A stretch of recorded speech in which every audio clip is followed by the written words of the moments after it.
caucus meeting by phone to discuss the American Rescue Plan. The President made clear that the American Rescue Plan was designed to meet the stakes of the public health and economic crisis, and the President caucus agreed that a final package must address the crises facing working families, including housing and food insecurity and reopening schools. President Biden said the cost of inaction and doing too little is greater than the cost of doing too much. The President also had the opportunity to meet in the Oval Office just a few minutes ago with Leader Schumer and the Democratic chairs of the Senate committees with jurisdiction over the American Rescue Plan as part of his ongoing engagement with lawmakers from both sides of the aisle. During the meeting, they had a productive conversation on the status of legislative proceedings on the package. They were in agreement over the need to move swiftly to ensure that we get $1,400 direct payments to middle and working class Americans as quickly as possible, that we need to take steps to get immediate relief to the Americans who are struggling with food insecurity or facing eviction, and that we need to provide more resources to get shots into arms faster. The President and the senators were also in agreement over the need to go big and to meet the challenges we face with a response that will get the job done in beating this virus and in protecting our economy from long-term damage. During the conversation, the President and Democratic leaders also agreed to continue working to find areas of bipartisan agreement in an effort to integrate ideas and make the process as bipartisan as possible. There have been lots of questions from some of you and others about the differences between the President's plan, the Democratic plan, and the plan that has been proposed by 10 Republican senators. So I wanted to outline some of those specifics here for you. The President's plan would fulfill his pledge to finish getting $2,000 checks to hard-hit Americans and ensure that, for example, a kindergarten teacher making $60,000 a year isn't left without additional support. Their plan wouldn't provide that teacher with direct relief. The President's plan would give Americans who are out of work through no fault of their own a $400 weekly supplement and the certainty that it would last through the worst of the pandemic. Their plan would give unemployed Americans less money and therefore less certainty. The President's plan would keep hundreds of thousands of teachers, cops, firefighters, paramedics, and other public servants on the job. Their plan offers no money to state and local governments to keep people on the front lines of this fight employed. The President's plan would also assist the millions of families who are behind on their rent and facing potential eviction. Their plan wouldn't offer any support to these families. The President's plan would provide targeted, immediate relief to families with children and essential workers through an emergency expansion of the child tax credit and the EITC. Their plan would deny relief to 15 million lower-income essential workers. The President's plan together would reduce the number of kids living in poverty by 5 million this year and cut child poverty in half. Their plan would likely leave millions of additional kids out. Just as importantly, the President's plan would make sure we have every resource we need to defeat this virus and get life back to normal, including $130 billion to help ensure our kids can go back to school safely, $20 billion to mount a nationwide vaccination campaign, $50 billion for more and better testing and critical funding to improve our ability to track and defeat emerging COVID-19 strains. I know that was a lot, but it's a lot of interest in this issue. Go ahead, Josh. Thanks so much, Jen. Two questions. President Biden told House Democrats today that he considered the $1,400 direct payment a promise that he can't break. At the same time, a new analysis from the Penn-Wharton budget model suggests that 73% of those payments would go into savings instead of be spent in ways that could boost growth. I'm wondering, what's more important, to keep the promise or to ensure that the package does all it can to maximize growth? Well, first, on the Penn-Wharton analysis, we've seen that analysis, and I've talked to our economic team about it, and frankly, we feel it's way out of step with the majority of studies on this plan, including independent analysis from the Wall Street firm Moody's, JP Morgan Chase, and the Brookings Institution. And the analysis concludes that our economy is near capacity, which would be news to the millions of Americans who are out of work or facing reduced hours and reduced paychecks. So this starting place means their model is way off. So our view is we're going to listen to governors, we're going to listen to a broad range of economists, we're going to listen to health experts on what is needed, what the American people need at this point in time. And when 1 in 7 American families don't have enough food to eat, it's clear that there is a great deal of need for assistance. Secondly, the president is set to speak to the State Department tomorrow. How does he expect to change the tone with regard to refugees, China, and Russia relative to his predecessor? Well, first, I would say the president's visit tomorrow, which we rescheduled because of snow, is largely focused on his desire to thank the men and women who are Foreign Service officers, civil servants, who are the heart and soul of that institution and, frankly, our government. And I worked there for 2.5 years. It's an incredible place, and they've had many of them have had a challenging couple of years.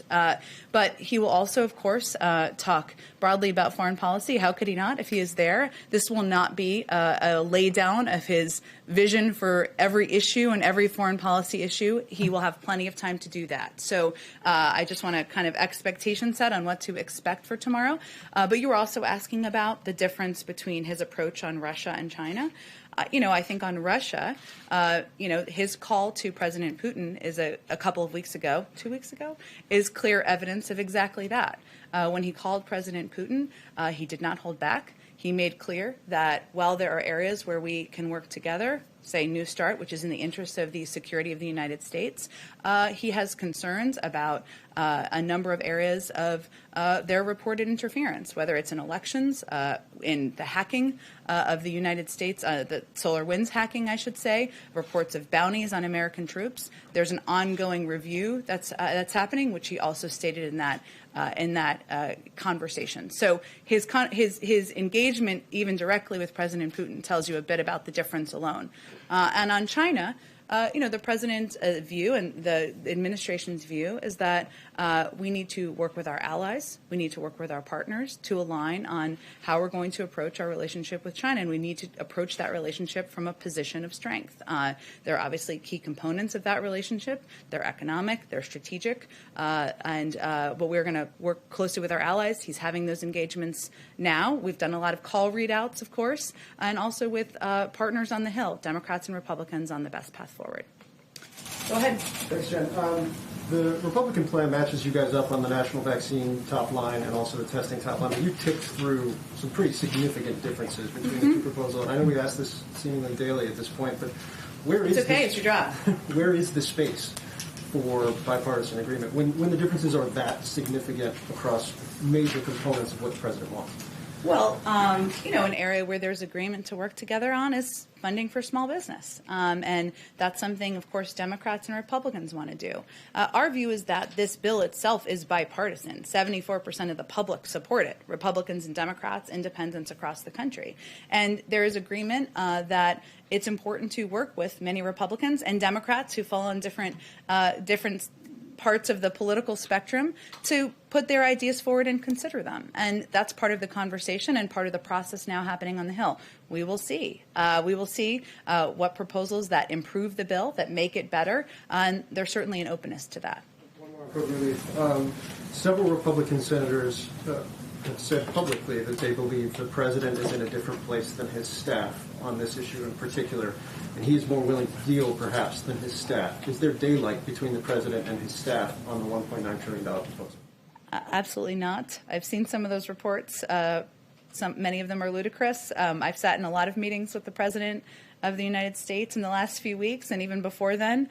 There is no one who's going to tell him what to do or hold him back from his commitment to delivering relief to the American people. And I would point you to the fact that he talked about the importance of going big on a package back to the campaign. He talked about the importance of meeting this moment back to the campaign. So that is certainly his commitment, and that's exactly what he's working to deliver on. And just one quick one on vaccines, circling back to something you guys talked about last week, I believe, Defense Production Act. I know you said all options are on the table. You guys are working through and that it has been launched in at least a couple of areas on vaccine supply. Is the Defense Production Act being utilized on that front? And if not, is there a timeline? Is that something that remains on the table right now to bolster, I think, one of the issues that you guys have identified as being the biggest problem right now? Absolutely, it's on the table. And, the reason the President invoked the Defense Production Act was because he wanted to have a range of options for any moment where there was a reduction in supply on materials, on PPE, on syringes, and at the appropriate time, we can certainly use it for that. But right now, our focus is on working with Pfizer and Moderna. We have confidence in their ability to produce the number of vaccines that the government has ordered on the timeline that we have committed to. And that means that we would have enough vaccines here to be able to vaccinate every American by the summer. So our focus is really more on evaluating where there are needs for supplies and materials that would help deliver the vaccines into the arms of Americans. Go ahead, Ed. Jen, you saw the president say earlier he's still confident he can get some Republican support. Mm-hmm. Mitt Romney was asked about that a little while ago, and he said, well, if they're not going to budget off the $1.9 trillion number, it's not going to happen. He was then asked, well, can you give us a specific example of something that demonstrates the differences? You didn't mention it. He says the $360 billion or so for states and localities. Is that something that is considered negotiable by the White House? Well, I'd be interested, because I didn't see, so now I guess I'm asking you a question, what Senator Romney said about whether they would propose any funding for state and local. He said that the most recent reports show that the average state in America only lost about 1/10 to 1% of the revenue, so it should perhaps be adjusted. Well, they are not proposing any. So I would suggest, given that they also supported $160 or $180 billion in a package that move forward under the Trump administration, that's a place where we would certainly welcome an offer from their end on what state and local funding they'd support. One other on economic relief related to the pandemic. There was a full-page ad in the New York Times last week, put there by several prominent women, calling on the Biden administration to implement what they call a Marshall Plan for moms in the first 100 days. Has the president seen the ad, and would he support the idea of monthly payments to mothers who are saddled by this pandemic? Well, as a mom myself, I can confirm for you that the conversation I have most frequently with friends on Zoom calls is about the impact of the pandemic on working moms across the country. And what the president has certainly concerned about, as we all are, is the fact that this has a disproportionate impact on communities of color, on women of color who are working, many of them working on jobs as frontline workers and playing vital roles in industries across the country. And it's certainly an issue that Secretary Yellen, his economic team, are focused on and will be looking for ways to help appease. Two other quick ones. The president said yesterday he hadn't yet had a chance to contact the families of the FBI agents killed in South Florida. Has he been able to do that yet? We will follow up with you after the briefing. I did not have a chance to ask about that before I came out here today. And then earlier today, Canada designated the Proud Boys as a terrorist organization, putting them alongside Al-Qaeda, ISIS, and Al-Shabaab. Does the U.S. plan to do the same? I had seen that, Ed, before we came out here, and I'd asked certainly our team to make sure we had a little bit of guidance on that for all of you. We, of course, have a review underway, a domestic violent extremism, I should say, review that's underway by our national security team to take a look at violence and this type of concerning group activity across the country. I expect we will wait for that review to conclude before we make any determinations. So no final decision? It's an ongoing review, and when it's concluded, I'm sure we'll have more to say about our view. Go ahead. Thank you, Jen. The top Republican on the House Armed Services Committee is asking you to apologize for some of the comments that you made yesterday in the briefing room about the Space Force. Will you apologize? I did send a tweet last night. You may not all be on Twitter. Maybe they're not on Twitter. That said, we invite the members of Space Force here to provide an update to all of you on all of the important work they're doing, and we certainly look forward to seeing continued updates from their team. Big picture here, I mean, does the Space Force have the full support of the Biden administration, or is the president at some point perhaps going to try to get rid of it or in some way diminish it?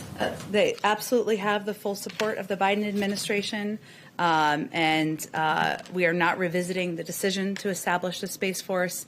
The desire for the Department of Defense to focus greater attention and resources on the growing security challenges in space has long been a bipartisan issue, informed by numerous independent commissions and studies conducted across multiple administrations. And thousands of men and women proudly serve in the Space Force. As you know, it was established by Congress, and any other steps would actually have to be taken by Congress, not by the administration. One more space question. NASA's Artemis program, which was the Trump-era program to return American astronauts to the moon by 2024.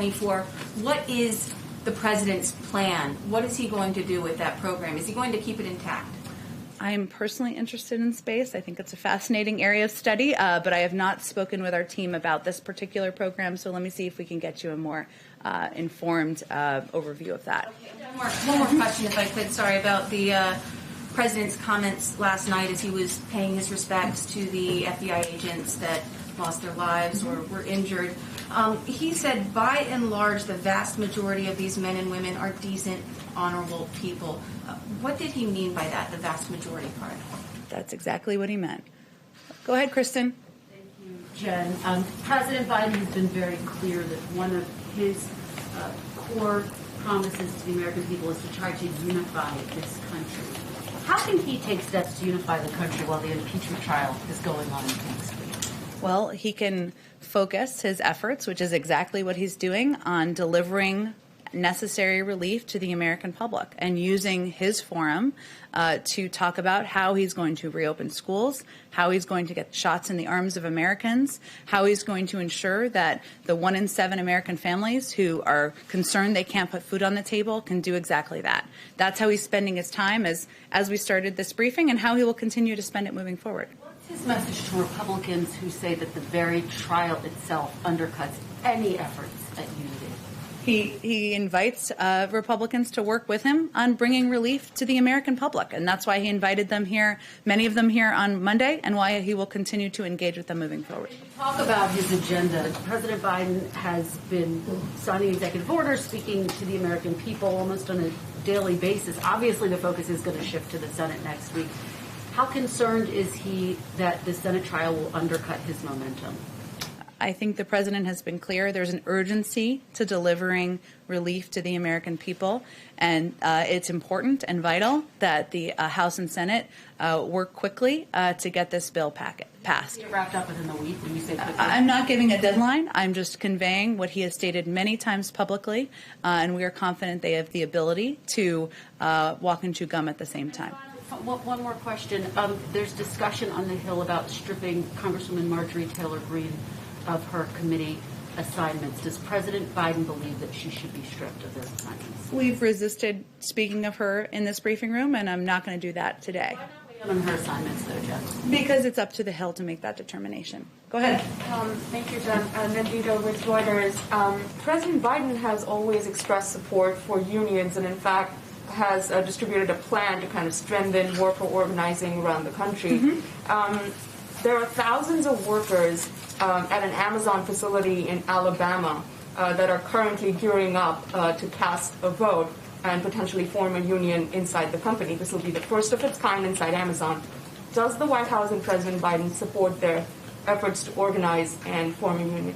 As you've noted, the president is a strong, longtime believer and supporter of the efforts of labor unions and workers. I have not spoken with him or our economic team about this particular report, nor had I seen it before I came out here. If there's anything more to provide you, we're happy to follow up with you directly. And I did have another question on Secretary Yellen calling for a meeting with top financial regulators on GameStop. And we understand the meeting is likely to happen this week. Will the meeting be held on Thursday? And will the focus really be on whether Robinhood treated retail investors unfairly over large institutional investors? Well, I would send you to the Treasury Department for any specifics on the timing of the meeting or the focus of the meeting. For any of you who have not seen this report, Secretary Yellen has called a meeting with the SEC, FRB, FRBNY, and CFTC. She believes the integrity of markets is important and has asked for a discussion of recent volatility in financial markets and whether recent activities are consistent with investor protection and fair and efficient markets. That will be the focus of the meeting, but for more details, I would certainly send you to the Treasury team. Go ahead, Jennifer. Any update on the release of the White House visitor logs? Either were you able to figure out if you can technically access the Trump administration visitor logs? I was. We cannot. That is under the purview of the National Archives. So I'd certainly point you to there. And in terms of our plans to release the visitor logs, we do plan to do that on a quarterly basis, just as the Obama-Biden administration did as well. And then one other thing also on unions, Mitch McConnell was critical today of giving generous funding to school districts where the unions are not allowing the schools to open. Do you have any reaction to that?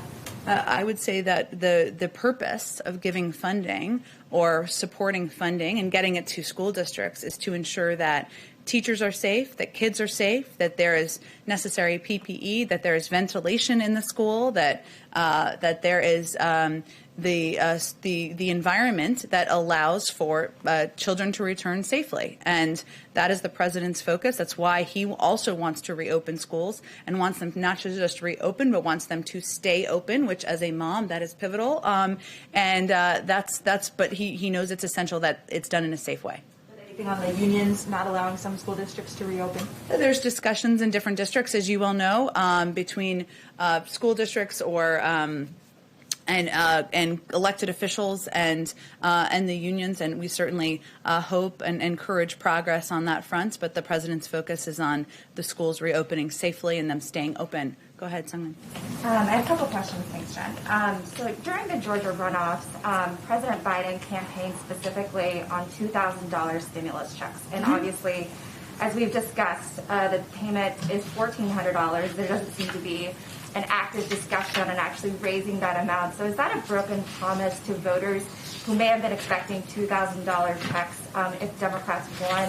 And would the administration be open to raising that amount? Well, you're right that the president is very focused on ensuring millions of Americans receive those checks and that pivotal relief at this point in time. There was $600 payments, as you know, in the $900 billion package that passed in December. This is $1,400. Together, that's $2,000. So it would be delivering on the promise he made, and it's something that he is firmly sticking by. Another question on immigration. The Biden administration has extended temporary protected status for Syrian nationals. Obviously, the Trump administration cut off TPS protections for many other countries, such as El Salvador, Nicaragua, and Haiti. So does the administration plan to reinstate those TPS protections for those countries? It is all under review at this point in time, and obviously the president has talked about his own commitment to reinstating TPS in certain cases, but it has not. The review has not been complete at this point in time. Go ahead. Thanks, Jen. Earlier today on the call with House Democrats, the president talked about better targeting the stimulus checks. I'm wondering if you could just explain what he meant by that and what might be under consideration. Sure. Well, as we've said in here a few times, but I know this is an ongoing process. You know, the president, having served in the Senate for 36 years, fully recognizes that the bill he proposed, that he did a primetime address on 2 weeks ago, that may not look exactly like the bill that comes out. And he knows that. That's part of the legislative process. So further targeting means not the size of the check. It means the income level of people who receive the check. And that's something that has been under discussion. There has been a conclusion, but certainly he's open to having that discussion. And I also want to ask, in the previous administration, often when coronavirus cases came up in the White House, people tested positive.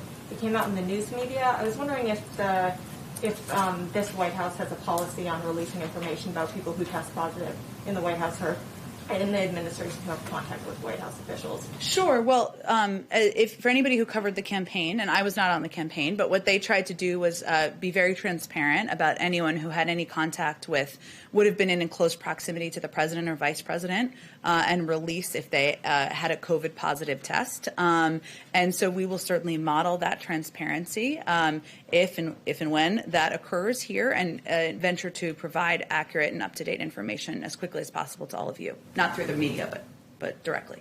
I mean, you are the media, but you know what I mean. Go ahead. Hi, thanks, Jen. I have one question and then one from a colleague who can't be here due to social distancing. The CDC director is saying that the vaccination of teachers is not a prerequisite for safe reopening of schools. Does the White House agree with this? And should states be prioritizing teachers over other essential workers in the vaccine line?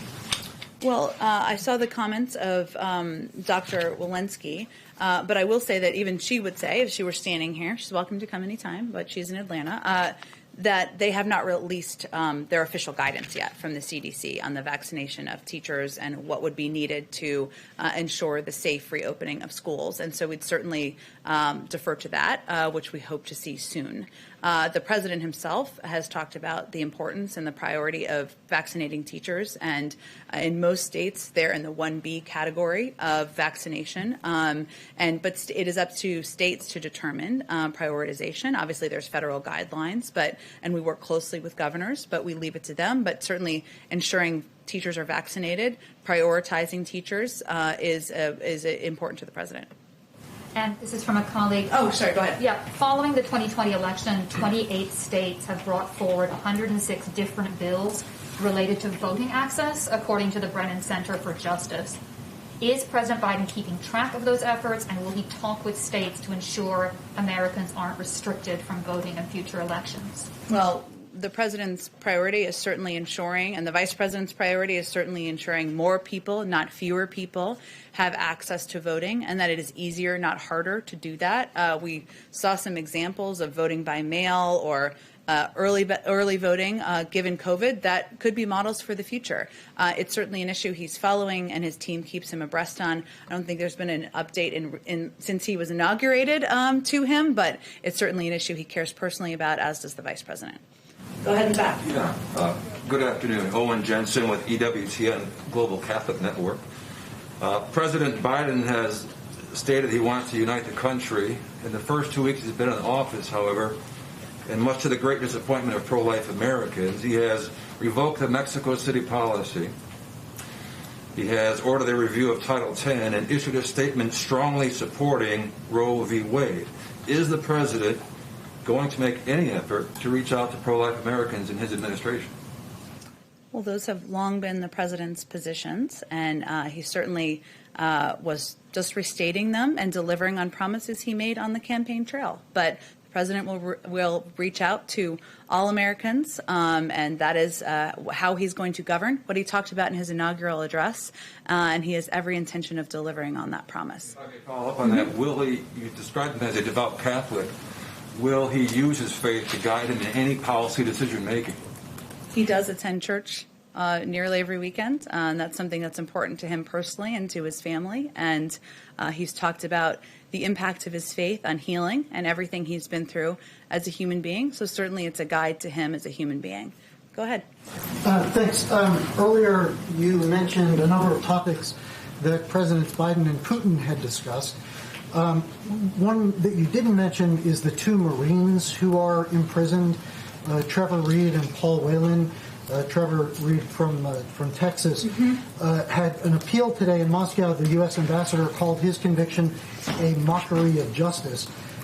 What is the U.S. doing to secure their release, and do you consider these two Marines to be hostages?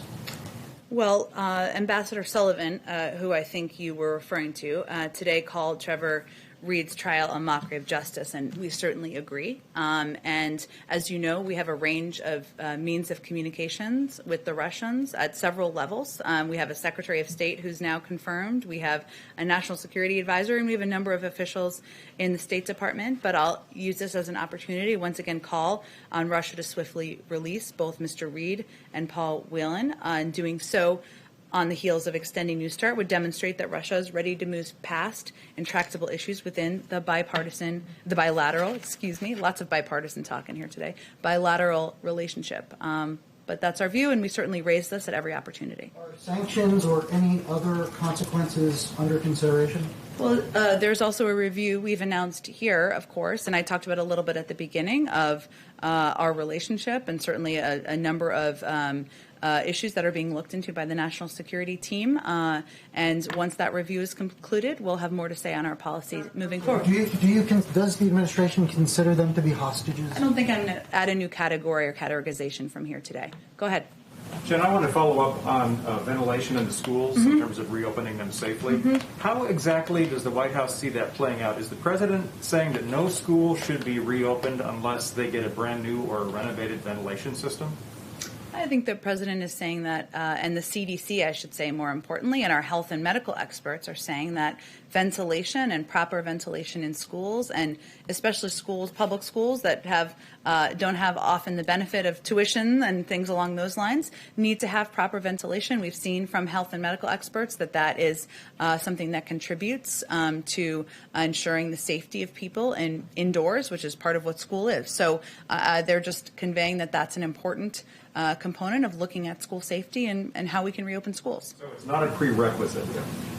Well, there haven't been prerequisites set. There have been broad objectives that have been set by the CDC and others. They have also not put out their specific detailed guidelines yet, and we'll look forward to seeing those and abiding by them and communicating about them from here. Go ahead, Josh. The president has said he really wants to protect the middle class, and I'm wondering, when it comes to things like direct payments, what's the income range by which you define the middle class? Like, how much does someone who's middle class, how much do they earn? What's the range? Well, there are ranges in the bill, as you know, that are what the president proposed and what he outlined during his primetime address. I don't know that he looked at the bill as his own personal definition of the middle class as much as a definition of the people who need help the most.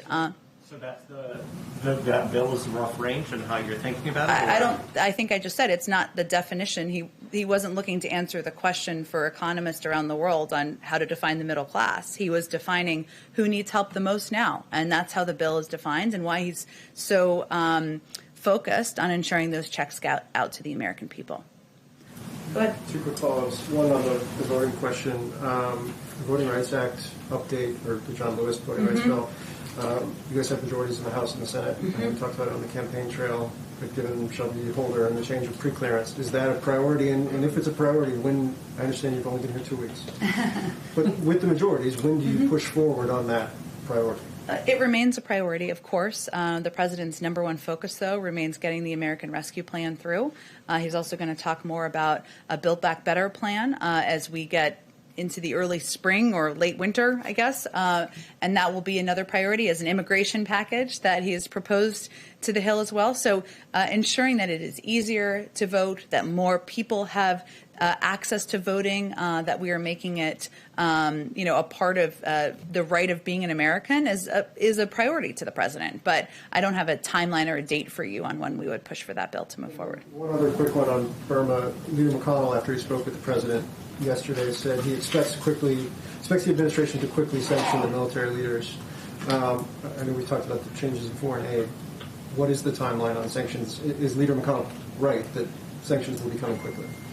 Well, one, I will note that the State Department very rapidly completed their review designating or naming the military coup in Burma in a very short period of time, which I think is something, this is bipartisanship in action, that Senator McConnell agreed on. And obviously, the continued detention of Aung San Suu Kyi, other civilian officials, and the declaration of national state of emergency are a direct assault on Burma's transition to democracy and the rule of law. We're continuing to review our sanctions authorities and other options. It is certainly a priority to this administration. I can tell you, Jake Sullivan called me on Sunday night to tell me we had to put a statement out because it was so important. We had our voice out there, and we obviously put out a statement from the president, acted quickly. I don't have an exact timeline for you, but it is a priority, and certainly reviewing our sanctions authorities and seeing where there's action to take there is something the team is focused on. Go ahead, Jennifer. Have you guys been talking at all about the Iowa caucuses or the lineup for the next presidential? Too soon, Jennifer. Too soon. So no discussion about Nevada wanting to go first? I don't. We are certainly not focused on the next political campaign here quite yet, and we don't have any point of view to share on the order of the presidential nominating contests. Though Nevada's a little warmer, but all great states. Go ahead. Jen, you said that you will be checking with the NSC and the president about the Summer Olympics, I believe. Can you tell us, does he think at this point that it is safe for the U.S. team to go to Tokyo? Well, I know there's been some reporting on this. We're not currently talking about changing our posture or our plans as it relates to the Beijing Olympics. We consult, of course, closely with allies and partners at all levels to define our common concerns and establish a shared approach. But there's no discussion underway of a change in our plans from the United States at this point in time. Go ahead, Todd. Thanks. One of the law enforcement gaps that was identified after the riot of January 6th was that President Trump had insisted on this focus on Antifa, and I'm wondering what President Biden has done to redirect an emphasis on right-wing extremism. Well, we've launched an entire review on domestic violent extremism that would cover that across the board, activity across the board, concerning activity across the board. It's not a political review. It's a review of domestic violent extremism. And our plan is to look at that, have our team look at that, again, not through a political lens, but through the lens of national security experts and teams who have expertise in this area. And when that review is concluded, we will have more to say on it. Can I just follow up very quickly on the Olympics? You said Beijing. I'm asking about Tokyo. Oh, sorry. There's a lot of Olympics questions going on. Does the president think that it is safe for U.S. athletes this year? Again, nothing has changed about our plans. And I would send you to the USOC to discuss anything further on plans for athletes. Kristen, go ahead. Thank you for that clarification, too. Lots of Olympics. Can I follow up with a previous question and just circle back to President Biden's comments yesterday in the Oval Office when he said the vast majority of U.S. law enforcement officers were decent, honorable people? Why did he think it was important to stress that the vast majority part? Because I think he believes that the men and women who have been serving our country in a variety of capacities have been criticized, some have been threatened. The roles they're playing have been questioned over the last several years, and he wanted to reiterate his support for the important work they do. It's also why he's visiting the State Department tomorrow. But not to say that all of them are. I mean, he made that delineation. Well, I think the point he's making is that despite reports of individuals in different areas who may have done things that are problematic, that the vast majority of men and women serving in our law enforcement roles, serving in civil service roles, serving in roles across government, do vital and essential work for the American people. Go ahead. Thanks. Sebastian Smith. I know. I remember your mask. Yeah. It stands out. It has flamingos on it, in case anyone's wondering. The flamingo guy. I know. Uh-oh. Sorry about that. I'm gonna owe you a drink later. Sebastian Smith, flamingo guy. Okay. On sanctions, this time on Russia, is there any discussion of targeting people close to Putin over what's happening with Navalny and the opposition there? And has the president talked to EU allies about this? The president has certainly spoken with a number of European allies about a range of issues of mutual interest, of course, including Russia. In terms of what sanctions options may exist or what options in terms of a response may exist, the president, of course, reserves the right to respond in the manner and course of his choosing at any point in time. But we're going to let this review complete, and then our policy teams will make decisions about any specific steps they'll take in response. A little one related, but not exactly the same. Does the president have any position on the activity, the presence of outlets like Russia Today and Sputnik, which I believe maybe even come here sometimes, I don't know. Does he have a position on that? Because in some countries they're seen as out-and-out propaganda tools of the Kremlin. Given things are fairly frosty with Putin right now, what's the position on that? I think it's I have not spoken with the president about RT or Sputnik. I think it's pretty factual to say they are tools of propaganda who work on behalf of the Russian government. I don't know that anyone would question that, or raise your hand. I'm happy to discuss. But I've not discussed that with him specifically. I do know that when I was at the State Department, they attended the briefing. I had a little fun with them from time to time, but they attended the briefing. They asked questions, but I think there's no question as we're trying to decipher information that's accurate and inaccurate, it's important for the American people to know that there are outlets working on behalf of foreign governments who have an agenda, and they're not playing the role of free press and free media as you all are. Are you okay with them working in the White House, for example? I haven't seen them around here. I'm not sure if they're in the White House Correspondents Association. You'd have to ask them that question. But all I'm conveying is it's important for people to understand and know that there's an agenda and that they are not the same as AP, ABC, other outlets, BBC around the world. Go ahead, Todd. Can you clarify what President Biden's goal is for the number of vaccines? I thought he had raised it to 150. But Zients on today's call said that it was 100 million.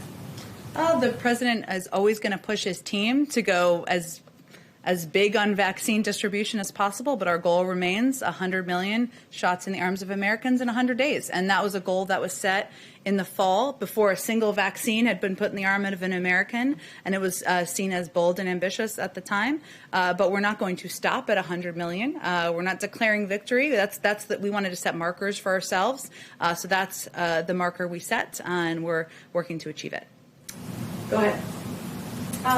Senators Coons and Carper earlier today said that cabinet confirmations came up during their meeting. I was wondering if the president's been frustrated by the pace on the Senate side and whether he had phrased out what his message is to senators. Well, the president's always wanted to move faster. That's what I can confirm, having been here twice. But, there certainly was a delay in the confirmation of a number of our cabinet nominees. Over the course of weeks, some of them were slower paced than they should have been early on. And there are people we would like to see in place. Obviously, Ali Mayorkas was fortunately confirmed yesterday to Secretary of Homeland Security. We'd, of course, love for the Senate to move forward with the confirmation of Attorney General Merrick Garland, a future Attorney General, I guess I should say, Merrick Garland, in order to deliver on the president's promise of an independent Justice Department that's not influenced by politics. That would certainly be a break in the past. So there are still key positions that have not moved through the confirmation process that we are eager to see move forward.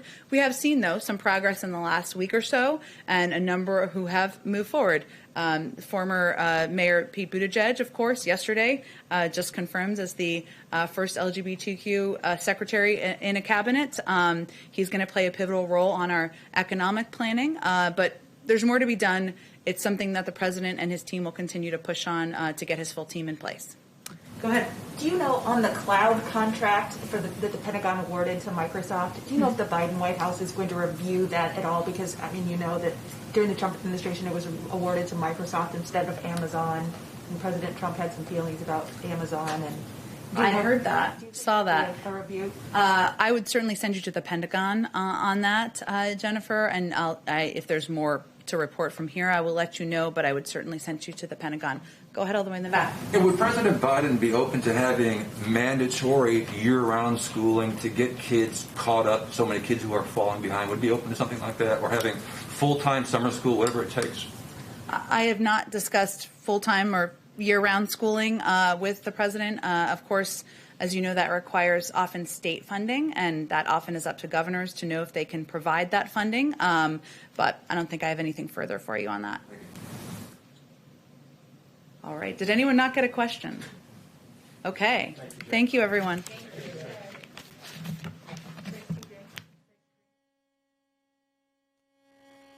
Who's that here?